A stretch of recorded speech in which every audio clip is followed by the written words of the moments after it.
Hello friends, कैसे हो आप सब लोग। आई होप एकदम मस्त हो भाई। अभी अब जो हमारे सामने यहाँ पे देख रहे हो ना, टीवीएस जुपिटर जो नई वाली मॉडल लॉन्च हुई है, सबसे वैल्यू फॉर मनी वेरिएंट है ये बेस मॉडल।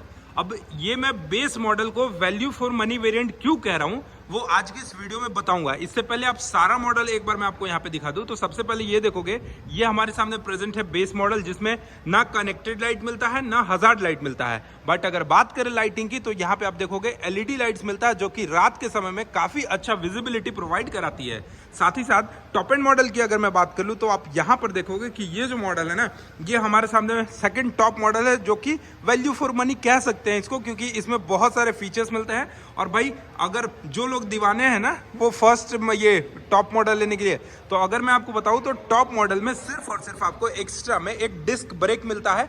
बाकी सेकंड टॉप मॉडल में हर वो फीचर्स मिल जाते हैं जो कि आप एक टॉप मॉडल के स्कूटर में परचेज करना चाहते हो। तो फर्स्ट में देखोगे कि आपको डिस्क ब्रेक मिलता है टॉप मॉडल में। सेकंड जो मॉडल है, सेकंड मॉडल में आपको डिस्क ब्रेक नहीं मिलकर सारे फीचर्स मिल जाते हैं। लेकिन आज बात करेंगे कि ये बेस मॉडल की जो टीवीएस जुपिटर की स्कूटर है ना, इसमें क्या कुछ मिलता है और क्या कुछ नहीं मिलता है। तो सबसे पहले तो देखोगे भैया, इसमें बेस मॉडल में इन्होंने स्मार्ट कनेक्ट को हटा दिया। जी हाँ, अगर ब्लूटूथ की बात करें, अगर ब्लूटूथ की दुनिया में आप रहते हो, ब्लूटूथ वाले मॉडल्स पसंद है आपको, तो आप इस बेस मॉडल को नहीं परचेज करना, क्योंकि इसमें ना ब्लूटूथ कनेक्टिविटी नहीं मिलता। जी हाँ, यहाँ पे आप देखोगे स्मार्ट कनेक्ट का जो ऑप्शन था वो नहीं मिलता है। दूसरा चीज़, इसके मीटर कंसोल पे भी सारे फीचर्स हटा दिए हैं, लेकिन एक दो फीचर्स ऐसा है जो इन्होंने बड़े काम के फीचर्स दिए हैं, वो अभी मैं आपको आगे इस वीडियो में बताऊंगा। अब सबसे पहले हम लोग चेक कर लेते हैं बिल्ड क्वालिटी की। बहुत भाई लोग हमारे ये कहते थे कि भैया जब आप वीडियोस बनाते हो तो उसमें बिल्ड क्वालिटी की भी बात कर लिया करो, कि मार्केट में जो तमाम 110 150 सीसी की जो स्कूटर्स आ रही हैं उसके मुकाबले में इसका बिल्ड क्वालिटी कैसा है। तो देखो भाई, मैं आपको बता दूं कि सबसे पहले अगर स्कूटर सेगमेंट की बात होती है ना, तो वहां पे हम लोग देखते हैं कि इसका बॉडी कैसा है। तो बॉडी की अगर बात करें तो जितने भी स्कूटर्स हैं, जैसे कि आप एक्टिवा देख लो, सुजुकी में बर्गमान देख लो, एक्सेस देख लो, एवनिस देख लो, यामाहा में रेज़र देख लो, होंडा में एक्टिवा देखो, या फिर अगर होंडा ये हीरो में जाते हो तो डेस्टिनी देख लो, कोई भी स्कूटर देखोगे तो फ्रंट का जो फेस होता है ना, ये आपको हमेशा फाइबर बॉडी में ही मिलता है, और इसमें भी आपको फाइबर बॉडी में ही मिलता है। कहीं से भी आपको फुल मेटल के साथ नहीं मिलता है। तो बात करते हैं कि मेटल मिलता कहाँ पे है। तो मेटल आप देखोगे कि मेटल नहीं मिलता है, एल्यूमिनियम का फ्रेम आपको कुछ इस टाइप से यहाँ पे मिलेगा, जो कि एल्यूमिनियम बॉडी में मिलता है। और फ्रंट में अगर मैं बात करूँ तो फ्रंट में आपको फाइबर बॉडी ही मिलता है। इसके साथ साथ यहाँ पर एक बार मैं यहाँ से आपको मीटर कंसोल एक बार ऑन करके दिखा देता हूँ। तो ये देखोगे टर्न इंडिकेटर सेक्शन जो है वो कुछ इस तरीके से आपको इंटीग्रेटेड टर्न इंडिकेटर्स मिलता है, और यहीं पे कनेक्टेड लाइट को इन्होंने हटा दिया है। मतलब यहाँ से यहाँ के बीच में जो लाइटिंग सेक्शन आती थी वो लाइटिंग सेक्शन को इन्होंने हटा दिया है। यहाँ पे आप कुछ इस तरीके से देख सकते हो। बात करते हैं इसके फ्रंट की टायर सेक्शन की, तो यहाँ पर आप देखोगे 90 बाई 90 सेक्शन में 12 इंच का आपको फ्रंट में टायर सेक्शन देखने को मिलेगा। ब्रेकिंग सिस्टम की बात करें तो IBS plus CBS braking system पे ये वर्क करता है। टेलीस्कोपिक टाइप का सस्पेंशन आपको मिलता है, कुछ इस तरीके का आप यहाँ पे सस्पेंशन देख सकते हो, टेलीस्कोपिक टाइप का सस्पेंशन मिलता है।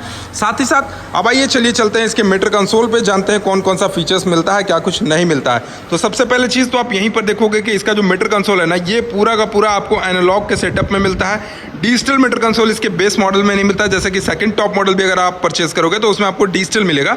बट स्टिल अगर आप यहाँ पे बेस मॉडल को अफोर्ड करोगे तो बेस मॉडल में आपको ये डिजिटल मीटर कंसोल नहीं मिलता। लेकिन कुछ कुछ ऐसी फीचर्स हैं जो कि यूनिक मिलता है, जैसे कि आप यहाँ पर देखोगे पावर मोड और इको मोड, जो कि भैया टॉप मॉडल में भी नहीं मिलता है। तो यहाँ से आपको पता चलेगा आप स्कूटर को नॉर्मल मोड में चला रहे हो या फिर पावर मोड में चला रहे हो। इसके साथ साथ टर्न इंडिकेटर का साइन यहाँ शो करता है, हेडलाइट का साइन यहाँ शो करेगा, ये side stand engine cut off का शो करता है, TVS warning, engine malware function, fuel का, और यहाँ पे टर्न इंडिकेटर का। इसके साथ साथ एनालॉग में अगर मैं बात करूँ तो यहाँ पे फ्यूल गेज आप देखोगे तो एनालॉग में शो करता है, स्पीडोमीटर आपको यहाँ शो करेगा, ओडोमीटर का रेजिस्टेंस आपको यहाँ बताता है, और यहाँ पे अगर आपके व्हीकल में कोई भी प्रॉब्लम हो ना तो वो आपको यहाँ पे शो करता है। ठीक है, इसके साथ साथ बटन्स की अगर मैं बात करूँ तो बटन्स देखोगे कि हाई बीम, लो बीम और पास लाइट का असिस्ट आपको सारा कुछ इसी में इंक्लूड मिलता है। यहाँ पे देखोगे तो आपको टर्न इंडिकेटर का ऑप्शन मिलता है, और इसमें टॉप मॉडल वाला वो सिस्टम नहीं है। जैसे होता क्या था कि आप इसको इसको एक बार दबा कर रखोगे ना तो आपको दोनों ही साइड का टर्न इंडिकेटर जल जाएगा, जो कि टॉप मॉडल में होता था, सेकंड टॉप मॉडल में भी होता था। लेकिन ये बेस मॉडल में ऐसा कोई फीचर्स नहीं है। हॉर्न सेक्शन आप देखोगे तो काफ़ी ज़्यादा लाउड हॉर्न है, और इसके साथ साथ एक फीचर्स इन्होंने हटा दिया है, इंटेलिगो फीचर्स इन्होंने टॉप मॉडल से मतलब टॉप मॉडल में रखा है बट बेस मॉडल में इन्होंने हटा दिया है। अब दिया क्या है यहाँ पे, इंटेलिगो फीचर्स के पास देखोगे तो इंजन किल स्विच मिलता है। इस स्कूटर में भी आपको अगर ऑफ कर दोगे ऑन कर दोगे तो इंजन किल स्विच मिलता है। यहाँ पे देखोगे टॉप मॉडल में एक वॉइस असिस्ट मिलता है और यहीं पे एक आपको सेल्फ का मिल जाता है। इसी में इंटीग्रेटेड दोनों रहता है, लेकिन बेस मॉडल में सिर्फ और सिर्फ आपको यहाँ पे एक सेल्फ का ऑप्शन मिलता है। इसके साथ साथ 2 लीटर का कैपेसिटी के साथ आपको यहाँ पे स्पेस मिल जाता है, और यहाँ पे ये यूएसबी चार्जिंग सॉकेट मिलता है टॉप एंड मॉडल पे, बट ये बेस मॉडल पे यहाँ पे आपको यूएसबी चार्जिंग सॉकेट नहीं मिलता है। 5 kg तक का आपको यहाँ पे हुक मिलता है जिससे आप सामान को एडजस्ट कर सकते हो। और इसके साथ साथ यहाँ पे देखोगे तो फ्रंट में ही आपको इसके फ्यूल के लिए मिलते हैं। अब बहुत भाई लोग का कमेंट आ रहा था कि भैया इसका जो तेल है वो ओवरफ्लो होता है क्या, तो देखिए कभी कभी है ना पेट्रोल पंप पे आप जाओगे तो फ्यूल का जो नोजल होता है वो नोजल अगर मोटा वाला नोजल आएगा तो यहाँ पे ओवरफ्लो करता है, जैसा कि मेरा भी एक्सपीरियंस है, थोड़ा मोड़ा करता है।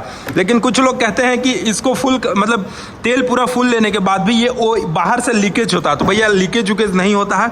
मेरा बहुत अच्छा एक्सपीरियंस है, अभी तक 10 बार से ज़्यादा करीब पेट्रोल पंप से मैंने तेल ले लिया है, कहीं भी कोई लीकेज यहाँ पे नहीं करता है। साथ ही साथ सेगमेंट में पहली ऐसी गाड़ी आई है जिसमें आपको अंडर सीट स्टोरेज जो है वो आपको 33 लीटर की बूट स्पेस की कैपेसिटी मिलती है। जी हाँ, आप यहाँ पर देखोगे तो आप बड़े ही आराम से 2 हेलमेट को असिस्ट कर सकते हो। 33 लीटर की बूट स्पेस की कैपेसिटी मिलती है।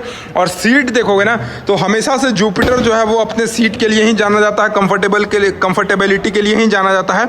इसकी जो सीट है वो होंडा की एक्टिवा से भी ज़्यादा सीट है, सुजुकी की एक्सेस से भी ज़्यादा सीट है, और हीरो का आप देखोगे एवनिस हो गया या फिर हीरो का डेस्टिनी हो गया, ये सभी से इसका सीट जो है वो ज़्यादा आता है। इसके साथ साथ पीछे की मैं बात करूं, जैसे जो लोग कहते थे कनेक्टेड लाइट, तो पीछे में भी इन्होंने कनेक्टेड लाइट वाले सिस्टम को हटा दिया है। यहाँ पे सिर्फ और सिर्फ कुछ इस तरीके का लाइटिंग सेक्शन देखने को मिलता है, बाकी किक मिलता है। बहुत लोग ये भी कहते थे कि भैया टॉप मॉडल में किक नहीं है तो क्या डीलरशिप वाले लगा कर देंगे एक्स्ट्रा एक्सेसरीज के पैसे लेकर, लेकिन देखो बेस मॉडल में किक मिलता है।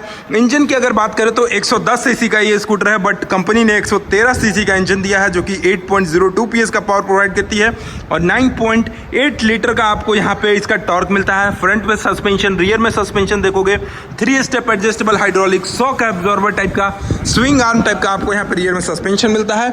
और इस साइड से देखोगे तो टीवीएस जुपिटर का आपको क्रोम के ट्रीटमेंट में बैजिंग मिलेगा। यहाँ पे आप देखोगे इंजन ऑयल के लिए आपको स्पेस मिलता है, फैन कूल्ड आपको इसका इंजन मिलता है, तो यहाँ पे फैन वाला सिस्टम लगाया है। एग्जॉस्ट की अगर मैं बात करूँ तो एग्जॉस्ट देखोगे कुछ इस तरीके का एग्जॉस्ट मिलता है। और इसके साथ साथ सबसे अच्छी चीज़ मुझे क्या लगी ना, देखो अगर आमतौर पे मैं भी देखूँ ना तो मैं सेकंड टॉप मॉडल परचेज किया हूँ। अब भैया सेकंड टॉप मॉडल परचेज करने के बाद भी मैं इसका ब्लूटूथ से कभी काम नहीं करता। ब्लूटूथ का अपने जीवन में कोई यूज़ नहीं होता, तो वो एक फीचर्स फालतू का हो गया। अब बात करते हैं कनेक्टेड लाइट का, तो कनेक्टेड लाइट रहे या नहीं रहे, लड़कियों का पसंद होता है कि भैया लाइटिंग वाइटिंग देखना, हम लोगों का कोई खास पसंद नहीं होता है कि लाइटिंग की वजह से स्कूटर को चूज करना। तो अगर जिन लोगों को चाहिए एक नॉर्मल स्कूटर बिना कोई फीचर्स के, वो भी टीवीएस का जुपिटर, हाँ एक चीज इसमें क्या है कि जो आपको अंडर सीट स्टोरेज इसके टॉप मॉडल पे 32 लीटर का मिलता है, वही आपको अंडर सीट स्टोरेज जो 32-33 लीटर का है वो इसके बेस मॉडल पे मिलता है। तो कहीं ना कहीं अगर हम लोग को सामान कैरी करने के लिए अगर किसी स्कूटर की जरूरत है तो यहाँ पे आप टीवीएस जुपिटर को एफर्ट कर सकते हो। अब बात करते हैं माइलेज कितना देती है, तो देखिए भैया शुरू में लेने के बाद बहुत लोग कमेंट कर रहे थे मुझे कि 2 दिन हो गया लेने, 3 दिन हो गया हुए लिए, माइलेज बहुत गंदा दे रही है। तो देखिए होता क्या है, अब गाड़ी नया है, इंजन सब कुछ नया है, तो यहाँ पे इंजन ऑयल जाने में समय लगता है, पेट्रोल लेवल जाने में समय लगता है, तो वहाँ पे ज़्यादा तेल लेता है वहाँ। तो जब ज़्यादा तेल लेता है तो माइलेज ऑफकोर्स कम ही देगा। लेकिन स्टार्टिंग में ये जो स्कूटर है माइलेज आपको 35 से 36 किलोमीटर प्रति लीटर के हिसाब से देगी, लेकिन जब आप इसको 100-200 किलोमीटर चला लोगे तो आराम से ये 50 तक माइलेज आती है विदाउट एनी सर्विसिंग। सोच लो, बिना एक भी सर्विस किए हुए ये 50 किलोमीटर प्रति लीटर तक का माइलेज देती है, लेकिन 200-300 किलोमीटर चलाने के बाद। वहीं अगर आप इसके फर्स्ट सर्विस को कंप्लीट कर लोगे, फर्स्ट सर्विस अगर इसका कंप्लीट हो जाएगा तो ये स्कूटर आराम से 54 से 55 किलोमीटर प्रति लीटर के हिसाब से माइलेज देगी, जैसा कि मेरा एक्सपीरियंस है। मैंने सबसे पहले देखा कि 36 किलोमीटर का माइलेज दे रहा है विदाउट एनी सर्विसिंग, उसके बाद 42 किलोमीटर पर लीटर का माइलेज दे रहा है, और अभी भी हमने सर्विस नहीं कराया, अपना फर्स्ट सर्विस नहीं कराया है और अभी जो स्कूटर है वो 48 किलोमीटर पर लीटर के हिसाब से माइलेज दे रहा है। चलाने में काफ़ी ज़्यादा स्मूथ है। हाँ, थोड़ा सा इंजन में आपको साउंड मिलेगा, लेकिन जब आप 60-70 के स्पीड में चलोगे उसके बाद आपको इसका इंजन का साउंड समझ में नहीं आएगा। तो माइलेज वाइज भी देखा जाए तो काफ़ी अच्छा है। और जिन लोगों को चाहिए कि सामान वामान ढोने के लिए चाहिए तो आराम से यहाँ भी सामान रख सकते हो। सिलेंडर भी आ सकता है, जिसका लाइव वीडियो मैंने अपने यूट्यूब शॉर्ट्स पे डाला है। 33 लीटर का बूट स्पेस का कैपेसिटी मिलता है। बाकी सारी चीज़ें अच्छी हैं। और भाई पैसा भी तो कम लग रहा है। ब्लूटूथ कनेक्टिविटी नहीं मिल रहा है, कनेक्टेड लाइट नहीं मिल रहा है। अब बात करते हैं पैसा का, तो इसका जो एक्स शोरूम प्राइस है वो 87,050 रुपये डाल्टनगंज के शारदा टीवीएस में इसका एक्स शोरूम प्राइस रखा गया है। तो ये जो मॉडल कहीं ना कहीं वैल्यू फॉर मनी हो सकता है। बाकी क्या ख्याल है आपको इस मॉडल के बारे में, आप हमें कमेंट सेक्शन में बता सकते हैं। चैनल पर पहली बार होगा तो सब्सक्राइब करके बेल आइकन को दबाना नहीं भूलना। चलिए, thank you so much for watching. Love you all, bye bye, take care.